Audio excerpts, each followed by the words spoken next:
حضرت علی رضی اللہ عنہ سے مروی ہے کہ رسول اللہ صلی اللہ علیہ وسلم نے فرمایا کہ میری امت 15 قسم کی برائی کا ارتکاب کرے گی تو امت پر بلائیں اور مصیبتیں آ پڑے گی۔ کسی نے پوچھا، یا رسول اللہ، وہ کیا کیا برائیاں ہیں؟ رسول اللہ صلی اللہ علیہ وسلم نے فرمایا، جب مال غنیمت کو شخصی دولت بنا لیا جائے گا اور امانت کو غنیمت سمجھ لیا جائے گا اور زکوٰۃ کو تاوان سمجھ لیا جائے گا اور علم دین کو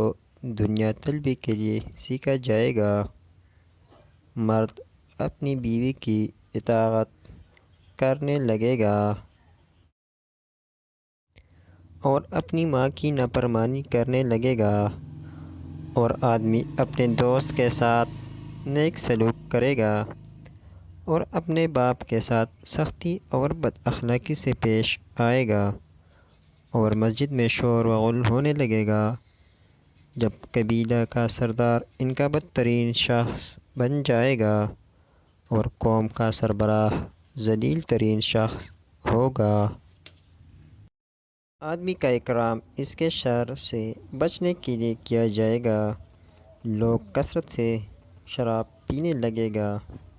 مرد بھی ریشم کے کپڑے پہننے لگے گا، ناچنے گانے والی عورتوں اور گانے بجانے کی چیزوں کو اپنا لیا جائے گا۔ اس امت کے پیچھے لوگ اگلوں پر لعنت بھیجیں گے تو اس وقت سرخ آندھی، زلزلے، زمین کے دھنس جانے اور شکل بگڑ جانے اور پتھروں کے برسنے کا انتظار کرو، اور ان نشانیوں کا انتظار کرو جو یک کے بعد دیگرے اس طرح آئے گی جیسے کسی ہار کی لڑی ٹوٹ جانے سے اس کے دانے یک کے بعد دیگرے بکھرتے چلے جائیں۔